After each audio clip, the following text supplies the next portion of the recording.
Come in. Welcome. I'm E.G. Marshall. I've been waiting for you.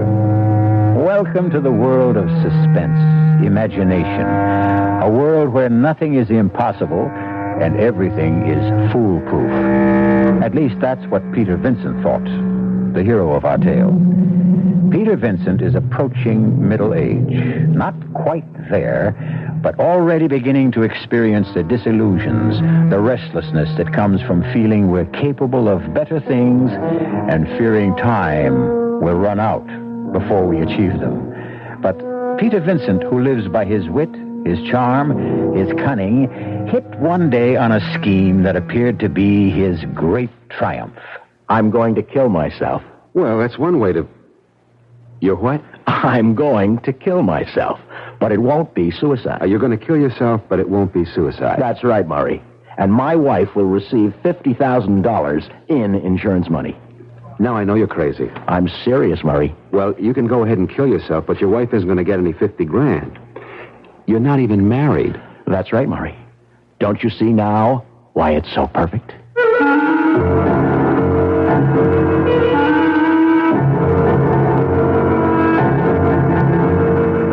Our mystery drama, Dressed to Kill, was written especially for the Mystery Theater by Bob Juran and stars Robert Morse. It is sponsored in part by New Sugar-Free Diet 7-Up and Buick Motor Division. I'll be back shortly with Act One.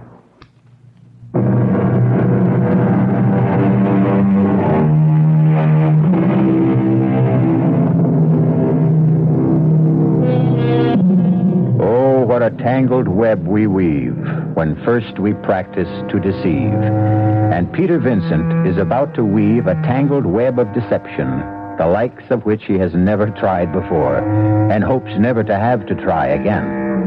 Our story begins in a cheap but clean and well-run apartment house on New York City's West Side. Oh, Mr. Vincent, Yes, Mrs. Gretsch. it's the 5th of the month. Well, thank you, Mrs. Gretsch. Do you tell the time, too? Look, I'll thank you not to be so smart when you're late with the rent. 2 months late at that. Only 2 months this time. Things are looking up for you. I got my bills to pay, too, you know. And everything going up. Everything goes up around here except the heat. I've been meaning to speak to you about that. There is an energy crisis. I have to conserve all You'll the... have your own crisis if I catch pneumonia and can't work. I shall sue you, Mrs. Gretsch, for depriving me of my livelihood. I'd like to know just what that is. You know what I do. Well, you call yourself an actor. Actors act. You haven't been in a show since you started living here. Does that make me any the less an actor? We are all acting, Mrs. Gretsch. You, I, everyone. We're playing out our roles on this great stage. We are never really ourselves. We hide behind the masks, and we act out our little lives. I mean, you're acting. You don't want to press me for the rent, but you must. It's your role in life. So you step upon the stage as you are now, the star of this mini-drama, acting the part of the miserable, harassed landlady insisting on the rent. And you do your part extraordinarily well. Have you ever thought of going on the stage? Well, my sister was always telling me I had a nice voice. And she's right, she is. I may speak to my agent about you, yeah. I might just be able to get you a part. But get me the rent instead. Beautiful, Mrs. Gretsch, that was beautiful. You have a natural sense of timing. You'll make a wonderful heroine someday. You're past the ingenue roles, but still... You have till the 10th, Mr. Vincent, not a day after. That's it, Mrs. Gretsch. Keep studying. Stupid old frump. Hi, Pete. Murray, what are you doing here? Drinking your scotch. I thought you were in Cleveland. The show folded. Oh, how'd you get in? You gave me a key a year ago, remember? Well, remind me to change the lock. I'm sick of your freeloading, Murray. Look, just a couple of days till I get settled. I gave up my room when I went on the road. You're not staying here. Oh, come on, Pete. I'll pay half the rent. Well, welcome home, Murray. You're looking pretty good, Pete. You been eating regularly? Off and on. I pulled a little flim-flam job a few months ago. Paid the back rent. What about acting? Any leads? No, but I'm working on something, Murray. Something really big. I'm sick of those ratty little deals for peanuts. Oh, come on. Not another con game. The greatest, Murray. The one that'll set me up for life on that sunny little beach in Mexico. I'm going to pull one last gigantic hoax and then retire. I mean, just settle down for life. I've been thinking about it for months. Great. What's the scheme? I'm going to kill myself. Well, that's one way to... You what? I'm going to kill myself. But it won't be suicide. You're going to kill yourself, but it won't be suicide. That's right, Murray. And my wife will receive $50,000 in insurance. Now, I know you're nuts. I'm serious, Murray. How can you be? You may go ahead and kill yourself, but your wife isn't going to get any 50 grand. You're not even married.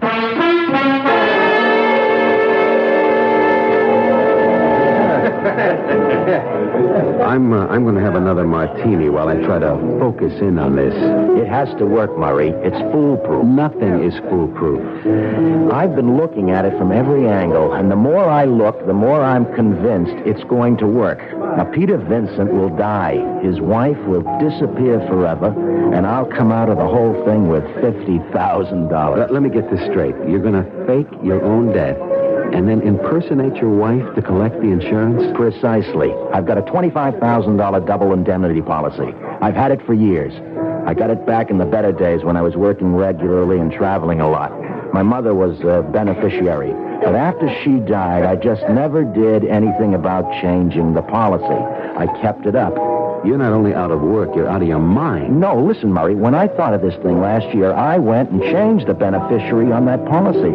I made up a name, Tina Vincent. The beneficiary is Tina Vincent, wife of the deceased. I've just been waiting, letting enough time go by so it looks legitimate. Well, it's a blockbuster, all right. If you get away with it, there are a lot of things to consider. How are you going to pass for a woman? The impersonation is the main... Yeah, that's it. Can you be convincing? When I put my mind to something, I can be very convincing. I don't believe it. Where did you learn to talk like that? I used that voice in a nightclub act a couple of years ago. Well, it's perfect. It's a perfect dame. Say something else.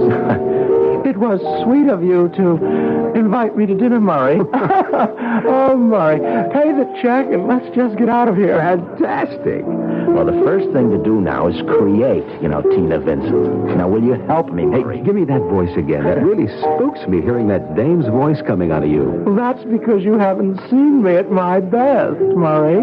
Wait till I'm dressed for the part.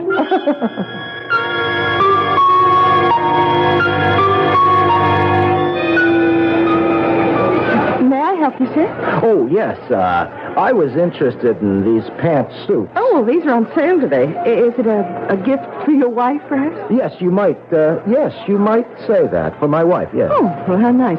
Oh, what's her size? Size? Oh, about, like mine. Like yours? Oh, rather tall, then, huh? Decidedly. Oh, let me see. I'd say about an 18 tall. And if it doesn't fit, you can always bring it back. Fine.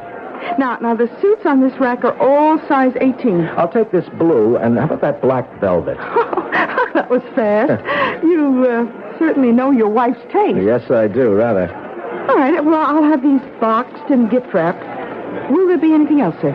Yes, as a matter of fact, she's been wanting a new wig. Oh, yes, sir. Step this way. Next counter down. Now, what does she wear? Blonde, brunette, black? Oh, dear me, yes. Funny, I've never really noticed. Oh, well, what's her coloring like? Fair?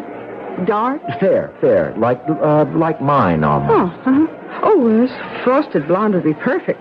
Yeah. Oh, this one. Yeah. Yes, I think that would do. Oh, here, just for fun. You try it on, huh? Oh, come on. You say her coloring is like yours. No, please, that's silly. Oh, here. Let me just slip it over your head. Ow. Adjust it a little and... What? It's incredible, sir.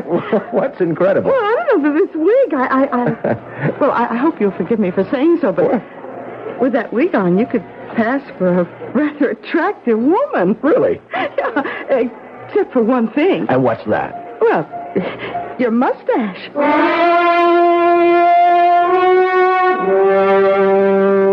Well, Murray, how do I look? Like a tall Doris Day. Come on, will you? Come on, what have I forgotten? Now, what is wrong with this whole image? Nothing. I gotta admit, it's perfect. Yeah. Have I got on too much makeup? No, I don't think so. Lots of women go in for heavy makeup. Well, there's only one sure way to find out. The acid test. Go out in public. Precisely, because I've got to be convincing as a woman before I've gone too far. Where are you going to start?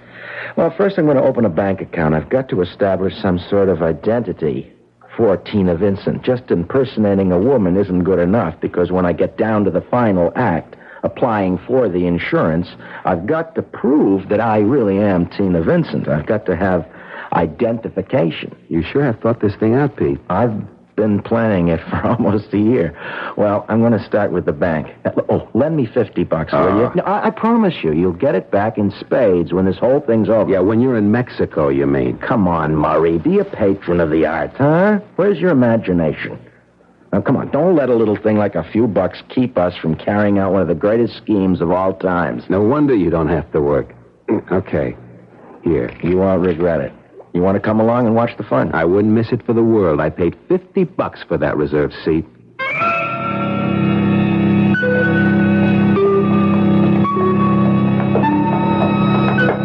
Stage fright? No.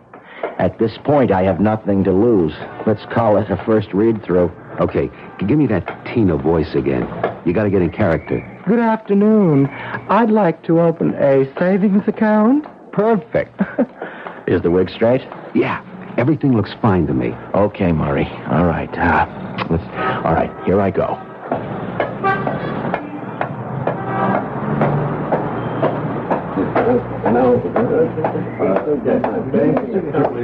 I beg your pardon? Good afternoon, madam. May I help you? Yes, I'd like to open a savings account. Certainly. Sit down, please. Will this be an individual or joint account? An individual. I'm starting to save a little for a surprise vacation for my husband in Mexico. Well, that's very nice, very nice. May I have your name, Mrs. Vincent. Tina Vincent. All right, Mrs. Vincent, if you'll fill out both these cards, name, address, social security number. The social security number? I beg your pardon? Oh, a little catch in the throat. No, a social security number. No, I don't have one. I mean, my card must be at home. I haven't worked for so many years. I see. Well, you can always send that in to us later. Oh, thank heaven. How much would you like to deposit? Well, $50. Very well, Mrs. Vincent.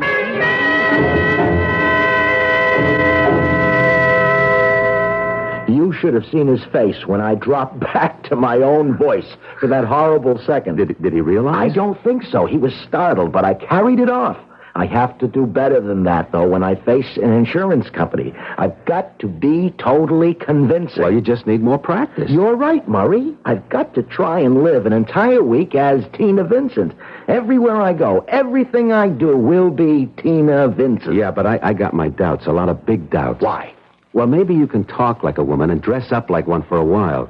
But I don't think you can keep up the pose. Sustain it, I mean. That's what I want to find out. And I've got a great idea. This will be the test to end all tests. If I can fool that hawk-eyed superintendent, Mrs. Gretsch, the toughest insurance man will be a pushover. Yeah, how are you going to do that? Another brilliant piece of business, Murray. I just hope I can keep from laughing in her face, because I've got to fool her in order to live here this week as Tina Vincent. In fact, she doesn't know it, but she's going to be an unwitting supporting player in our little drama. And I do mean supporting, particularly if there should be an insurance investigation later. Yeah, and that's a very likely possibility. I've been wondering how you plan to stage your own death. That's Act 2, Murray. Now, let's establish the bereaved beneficiary first. But there's got to be a body. Yes, it is customary. Insurance companies don't pay out until they're sure the policyholder is dead. That's right, Murray. Then, as I see it, if you're going to get away with this thing, you've got to get away with murder. Indeed. get away with murder and get away with being a convincing Mrs. Tina Vincent in order to get away with $50,000. A tall order for even the best actor or female impersonator, particularly when someone else is in on the whole scheme. But first things first. Let's see how well Peter Vincent makes out spending a week as Mrs. Vincent when we return shortly with Act Two.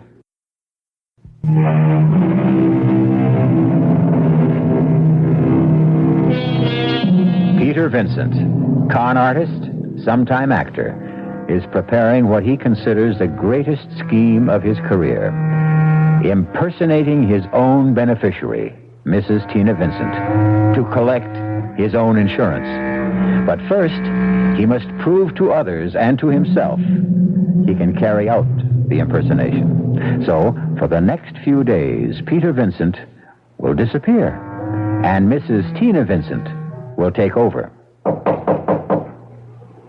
Who is it? I'd like to see the superintendent. What do you want? I'm looking for a man named Peter Vincent. I was told he lives in this building. Well, his name's on the mailbox, 2A. But I don't think he's in. I haven't seen him since yesterday. Well, would you be kind enough then to let me into his apartment? Oh, certainly not. I don't know you. I'm Mrs. Vincent, his wife. His wife? Hey, I didn't know he was married. He's lived here 2 years. We're separated, but I'm still Mrs. Vincent. Oh, glory be. What next from that man? I know Mr. Vincent wouldn't mind your letting me in. He doesn't know I'm in town. I want to surprise him. I'm afraid not, Mrs. How do I know he'd be glad to see you?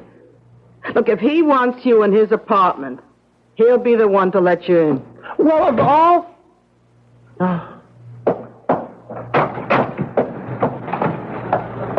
Well, how'd it go?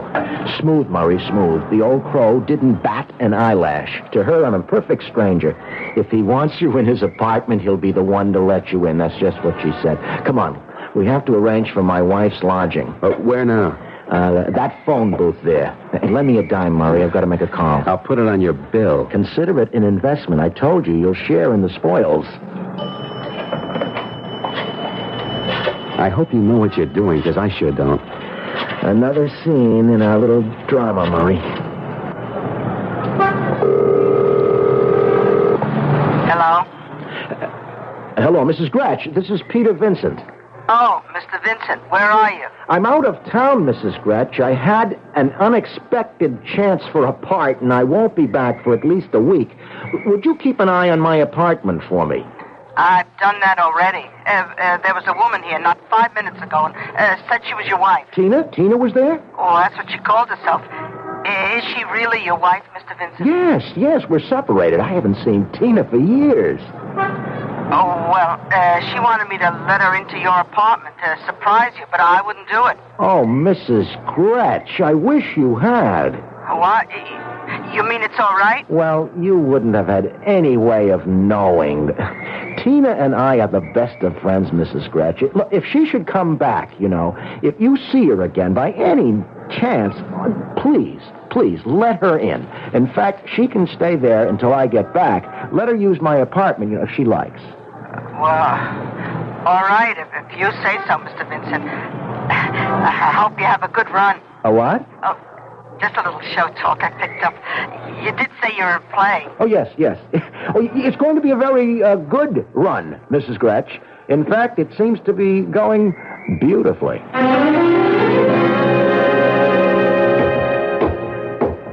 Oh, just a minute, sir. Yes? I know you've been staying with Mr. Vincent, but now things have changed. He's out of town. Yeah, I know. And Mrs. Vincent is occupying the apartment. Tina?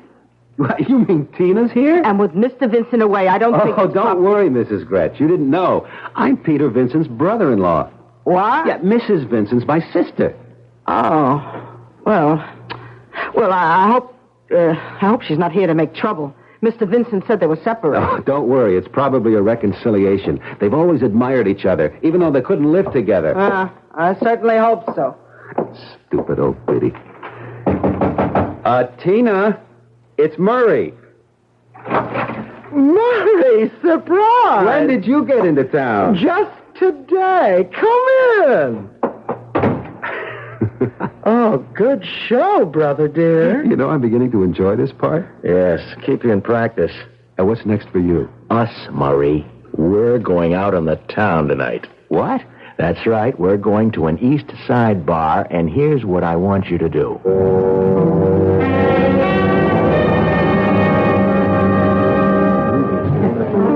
Another martini, Murray, please. Bartender, a martini for the lady. And let's make this the last. Oh, Murray. You've been drinking too much, and you know it. Murray, please. Look, I know when you've had too many martinis. I don't know why I'm sap enough to keep ordering them for you. Murray, I am all right. You're the one. I'm the one. I'm as sober as a judge, and I can see what's happening to you. Murray, this is very... Murray. That's all I ever hear from you. I'm getting out of here. I'm sick of you whining and complaining. Goodbye. Murray! Hey, honey. What? He ain't coming back. What are you drinking? I don't drink with strangers. I'm Harry Watson. How do you do? You see, now we're not strangers. No, I'm not interested. Ah, come on. Good-looking dame like you. Man runs out on her.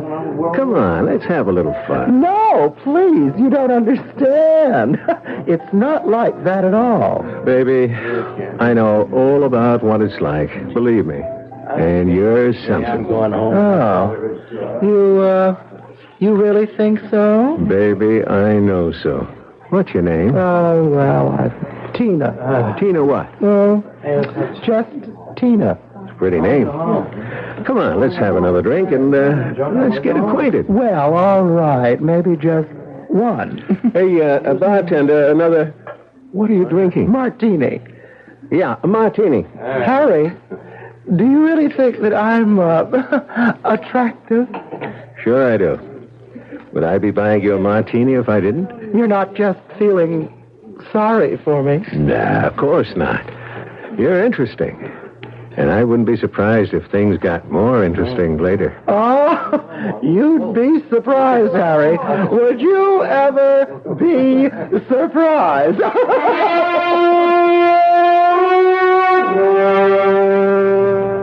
And then what happened? I drank the martini and left. I proved my point. Tomorrow I'm going to apply for a Social Security number and keep on good terms with Mrs. Gretsch. She's going to be important to us later on. Look, Pete, don't you think you've carried the joke far enough? What do you mean? Look, you've proved you can be a convincing dame. It's been fun and funny. But you're not really serious about knocking some guy off and trying to make the insurance company think it's you. Of course I'm serious. I might add that I am dead serious. But that's murder. Not really. Not with what I have in mind. Now stop worrying so much.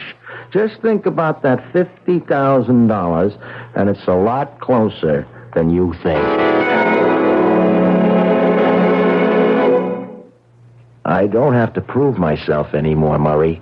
I can carry off the masquerade. The time has come for Act 2. Act 2? The victim. I have to find my corpse. We have to plan this carefully because when I leave here, I'll never return, you see, as Peter Vincent. I want you to get a hotel room, some sleazy, out-of-the-way place where we can get past the desk clerk without being seen. Whereabouts? Near the Bowery, but not actually on it. Now, call me from there. I've got some preparations to make here because today, Peter Vincent meets with his accident.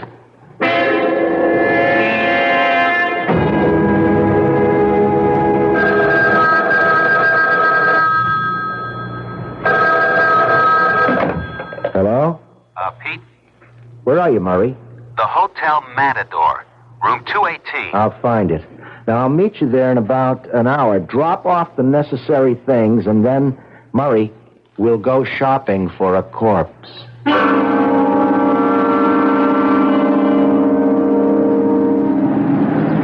What a neighborhood. Perfect hunting ground. Yeah, if we get out alive. They're all too drunk to care about anything but where their next drink is coming from. Look at that creature there. Let's try him. You'll never get him on his feet. You. Hey, wake up. Wake up. How would you like to make $10? What, $10? Enough to keep you in Muscatel for 2 weeks. Hey, what do you guys want? A little of your time. I don't know you. You will shortly, and all your troubles are going to be over. Oh, well, that's nice. Now, just come on. Come with us. We'll make you nice and comfortable. Easy. Isn't he perfect, Murray? He's so disgustingly depraved. Yeah. $10 for what? For doing us and yourself a favor. What's that? Just please, come with us. Take it, Murray. Take his arm. all Take right. his arm. All right. All right. Let's get him to the hotel. Can you see anyone in the lobby? No, just the clerk at the desk. Do you think you can distract him? Well, what's the difference? This place is full of guys in this condition. I don't want any suspicions aroused. I want to get up to that room and out again without being seen. Hey, wait a minute. The clerk's going toward the elevators. Hey, what's this all about? Shut up. He's gone up. All right, now. Come on, now, move. Let's take the stairs. It's only one flight up. I hope that clerk hasn't gone to the second floor. If we do meet anyone, just keep going. I can't. Shut up and keep moving. All right, now, wait a second. I'll check the hall. Okay, stop it now. Okay. I'll run ahead and open the door. All right. I don't see how anyone who doesn't eat regularly could have so much weight. $10, huh? Well, we made it. All right, get him into that chair. Yeah. All right, now get the hot water going. My case has shaving cream, soap. I'll get these foul clothes off him. Oh, phew. A second thought. Murray, I'll run the tub. You undress him. I'd never have believed it. All it took was a shave, some cleaning up, my best suit, and he looks like a human being. What's this all about? What? It's just a joke on a friend. Now, look, here's a wallet. Now, lend me a 10 spot, will you, Murray? We did promise him. Now, here's your $10 in this wallet. See? Now, we'll just put it inside your coat like this, and you can keep the wallet, too, and the clothes. And there stands Peter Vincent. My clothes, all my identification, and heading for eternity. We'll wait till 5:15, the height of the subway rush hour.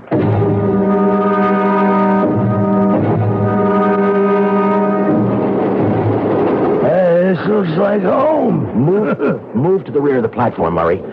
That way, when the train passes us, it'll be going full speed. But this is ridiculous, Pete. We got 200 witnesses. Safety in numbers, Murray. We're lost in the crowd, and not one of them will know what's happened till it's all over. A man falls in front of a subway train. There'll be 30 different versions of what happened. We should have done this at 2 o'clock in the morning. Yeah, then we would have witnesses. We stand out like a red nose. Edge a little closer. I want to lie down. You will very soon. Murray, just before the train reaches the platform, let go of him. We both step back. When he totters and falls, we lose ourselves in the confusion. Isn't there an easier way? It has to be an accident to collect the double indemnity. And I don't want any body left to identify, just the wallet and my identification. Here it comes. All right, a little closer to the edge. Now step back, Murray. Look, Murray. I'll meet you back at the hotel.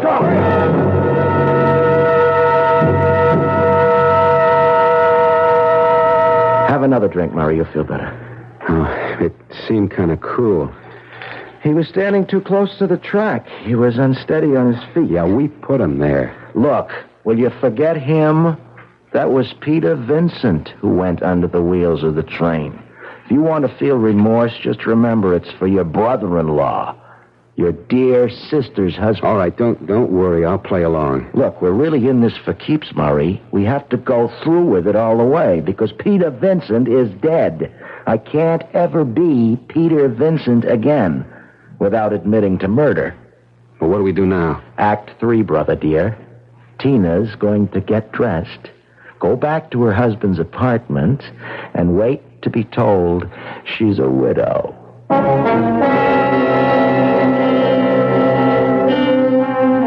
Peter Vincent has certainly got himself into a tangled web. But that unabashed self-confidence of his has seen him through many a tight squeeze.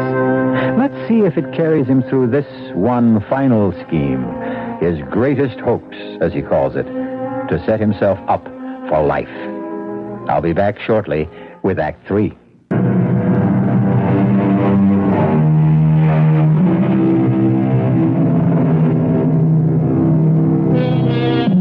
So, Peter Vincent has been conveniently disposed of, to all intents and purposes, under the wheels of a speeding subway train. And now, Tina Vincent is back at the apartment, nervously awaiting the news of her husband's death. Hello? What's the word? I told you not to call me tonight. Well, I just want to know if anything's happened. No, nothing yet. Now, I'll be in touch with you. Stay at that hotel. Look, there's the door. I've got to go. Who is it? Police. Police? What is it, officer? I'm Detective Sergeant David, ma'am. Is this the apartment of Peter Vincent? Why, yes, it is. You're Mrs. Vincent? Yes? There's been an accident, Mrs. Vincent. I'll have to ask you to come down with us to headquarters. Wait, what is it? Has something happened to Peter? Yes, ma'am. Well, tell me. He fell in front of a subway train at the Times Square station. I know this is painful for you, Mrs. Vincent. Yes, this is Peter's wallet, all right. The cigarette lighter I gave him for his birthday. And this is all that's left. Well, there's no use asking you to identify the body. What happened? Well, until we find the complete report, there's nothing official. The witnesses' stories differ. Now, all we know is that he fell in front of that train. We don't know how or why. Do you know where your husband was going? No, not really. He just said he was heading downtown. Did he often do that? I mean, go without telling you where he was going. Well, Peter had been drinking heavily for several days. Oh, well, that's important. It may have a strong bearing. Do you suppose he passed out? We'll have to hold judgment on that, Mrs. Vincent. We may need more information from you. Yes, of course. Well, that's all for now. We'll get you back home. Unless there's some other place you want to go. Friends, perhaps. No, thank you. I'll go back to the apartment. Call my brother to be with me.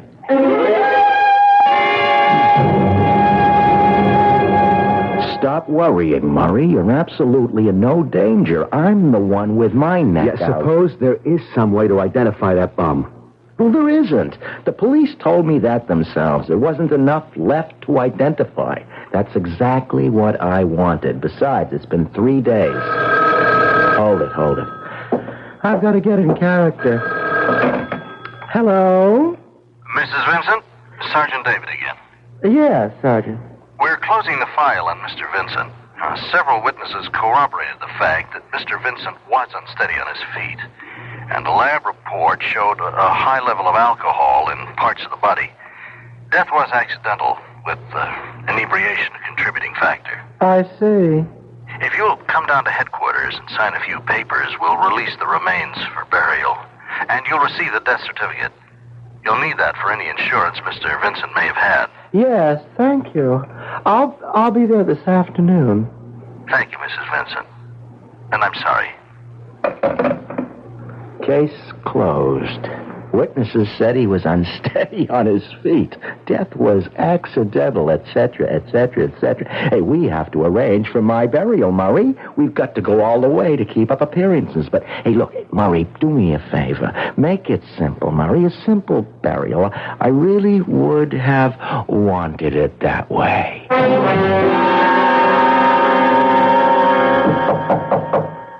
Yes, who is it? I'm from the Independent Insurance Company. I'm looking for Mrs. Tina Vincent. Oh, just a minute. I'm Mrs. Vincent. May I come in? Yes, certainly. Richard Stevens, Mrs. Vincent, my card. First, I want to offer my sympathy. Thank you. I know these times are hard to live through, but the living must go on living. Yes. Mrs. Vincent, you made a claim on your husband's policy with our company. Term life policy number H22098, $25,000, double indemnity. Yes. Is anything wrong? Oh, no. The death certificate was in order. Premiums were up to date. I'd just like to ask a few questions, if you don't mind. I'm afraid that I don't understand. Well, you see, Mrs. Vincent, in accidents of this kind, we just want to rule out certain exigencies. Well, if you have any questions about my husband's death, I'm sure you'll find the answers in the police report. Not all of them.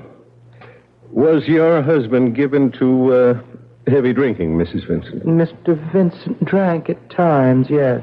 Was he disturbed about anything in particular? Mr. Stevens, if you're trying to suggest my husband's death was a suicide, you are very mistaken.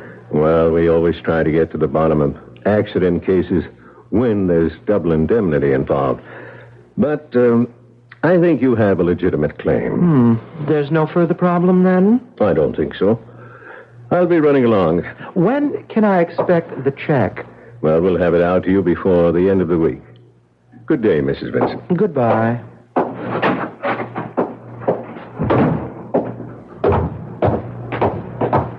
Oh, excuse me. You've been to see Mrs. Vincent. Are you a doctor? No. Well, I'm Mrs. Gretch, the superintendent. How is she? She seems to have held up well so far, poor thing. Oh, she seems well. How long have the Vincents lived here, Mrs. Gretch? And who are you to be asking? I'm investigating her insurance claim. Oh. Well, if it'll help Mrs. Vincent get what's coming to her, I'll be glad to help, too. I guess it won't hurt to answer your questions. Was Mr. Vincent a heavy drinker? Oh, not that I know of. Of course, I don't snoop into the tenant's business. How about Mrs. Vincent? Well, I don't know much about her. She only just got here. What do you mean? Oh, well, you see, they've been separated. She only arrived here a week ago for a reconciliation, her brother said. Her brother? Yeah. He and Mr. Vincent are good friends. I see. Well, thank you, Mrs. Gretch. You've been very helpful. Calm down, Dick. Hank, I just know this dame and her brother did that Vincent guy in for the insurance. It all adds up. They were separated. All of a sudden, she shows up on the scene. Boom, he's dead, and she's $50,000 richer. Where's your proof? I haven't got any. But I'm going to do a little checking on Mrs. Vincent. The guy's death was accidental. Now, how can you prove she had anything to do with it? That's what I'm paid to find out. This is the first time I've seen you lose your cool. I'm sick of hanging around like this, but I don't dare let down the masquerade. I want to get that money and get out of here. Maybe you should have gone down to the insurance company. Shh. Yes? Who is it? Richard Stevens from Independent Insurance. Just a minute. Come in. Thank you. This is my brother, Mr. Wilcox, Mr. Stevens. How do you do? How do you do? I'm sorry for the delay, Mrs. Vincent, but as I said, we have to be careful. When can I expect the money, Mr. Stevens? Well, in the next mail. Now, if you'll just sign this form. Very well. Anything to get this over with. Sign here and here. I hope this is the end of it. So do I. Oh, my pen, please. Yeah. I hope I haven't inconvenienced you, but you do understand. My sister's been under a great strain, Mr. Stevens. Yes, I imagine she has. Well, good day and good luck. There's something in his manner I don't like. He's paid to be suspicious. Well, he's sure earning his money. Murray, here it is. The check. $50,000. I don't believe it. Mexico. Here I come, Murray. I'm on my way to the bank. Make me a plane reservation for Acapulco. Now, I'll be right back to give you your split. And then I'm splitting for sunny Mexico. No, we're going to the bank. You don't trust me, eh? Not at this point in time, no. You know, you are totally unprincipled, Murray. But what would I have done without you? Come on. I'm not even packing. You're welcome to the apartment, the furniture, and Mrs. Gretch. Thanks. Now for my final performance.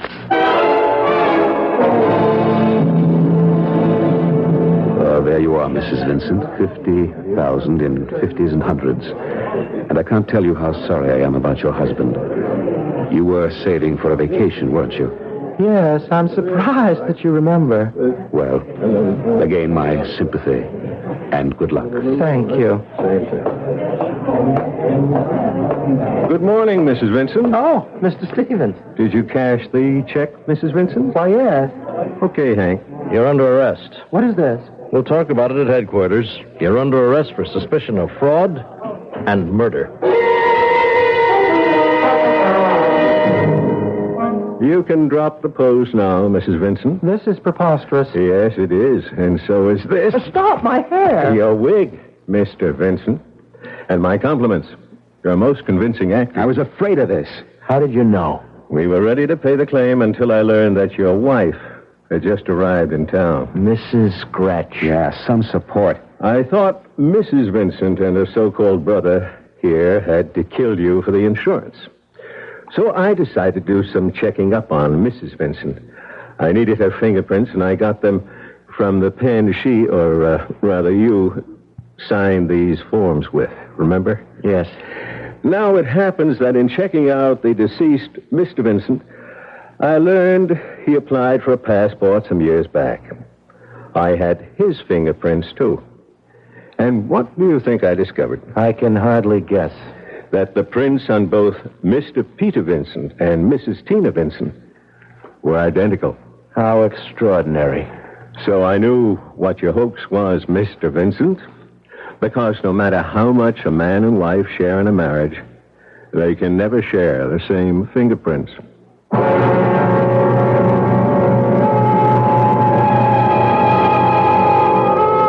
Peter Vincent's greatest hoax indeed proved to be his last.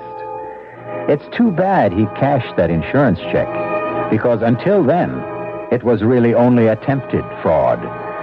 But then I wonder if that isn't exactly what the insurance man wanted him to do. And, of course, there was murder to answer for. If there is a lesson here somewhere, I suppose it's always be yourself. Unless, of course, you know where to pick up an extra set of fingerprints. I'll be back shortly.